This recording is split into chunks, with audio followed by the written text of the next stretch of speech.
In a time when gods and monsters ruled the earth, and men struggled to find their place between them, a dark tale unfolded across the seas, a tale of sacrifice, courage, betrayal, and destiny.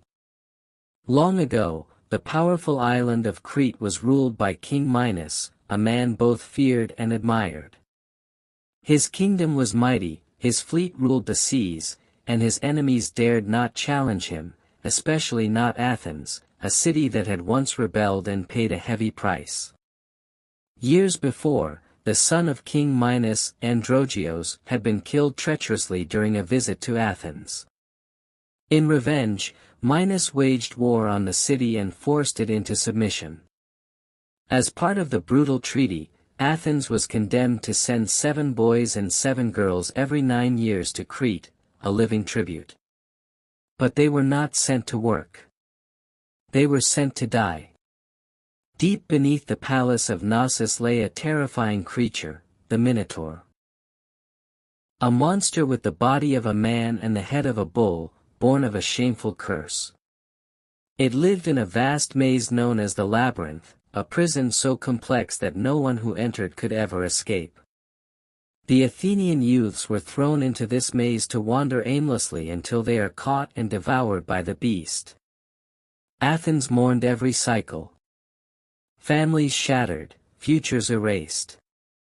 But then came Theseus, a young prince of Athens, brave, proud, and determined to end the cycle of suffering and shame. When the time came for the next sacrifice, Theseus volunteered himself, not as a victim, but as a warrior. His mission was clear. "I will slay the Minotaur," he vowed, "and bring freedom to Athens." His father, King Aegeus, was devastated. Before Theseus departed, they made a pact. The ship that carried the victims always left Athens with black sails, mourning death. Aegeus told Theseus, "If you survive, return with white sails, so I know you are alive." Theseus agreed. But destiny, as we'll see, has a cruel sense of irony.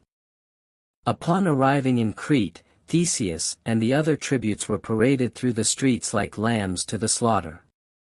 But fate had a twist. Princess Ariadne, daughter of King Minos, watched Theseus from afar. Something in her stirred, love, or perhaps a rebellious yearning. She knew about the labyrinth. She knew that no one had ever come out alive. And she knew she could help. That night, she approached Theseus in secret. "I will help you," she whispered, "if you promise to take me away from this place." Theseus agreed.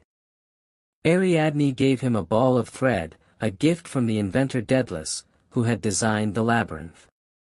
"Tie one end at the entrance," she said, "and unravel it as you go. When you slay the beast, follow it back to freedom." At dawn, Theseus entered the labyrinth. It was a place of endless corridors, twisting shadows, and whispered death. The air was damp. The walls shifted. The Minotaur was somewhere in the dark, waiting. Theseus tied the thread to the entrance and descended deeper, heart pounding. Time vanished. Then, in the bowels of the maze, he found it. The Minotaur. A towering creature with eyes like fire, snorting rage through bull-like nostrils. The two clashed in a brutal battle. The Minotaur charged, gored, howled. But Theseus was swift.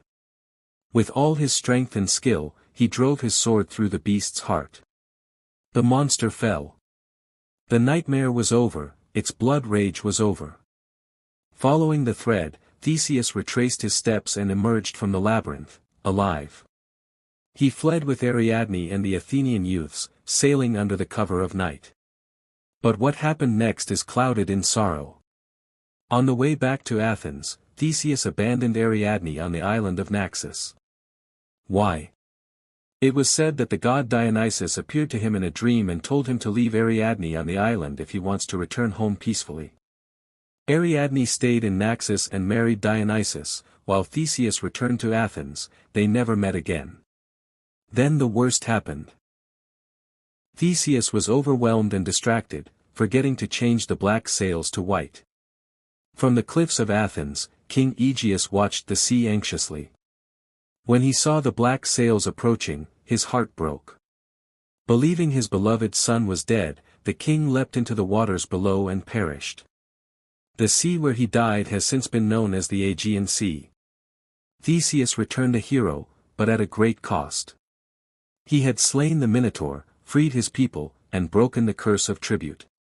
But he had lost his father, and left behind the woman who saved his life. Such is the nature of myth, glory and tragedy, bound together like thread through the labyrinth of fate. And so ends the tale of Theseus and the Minotaur, a story not just of bravery, but of love, loss, and the choices that shape legends.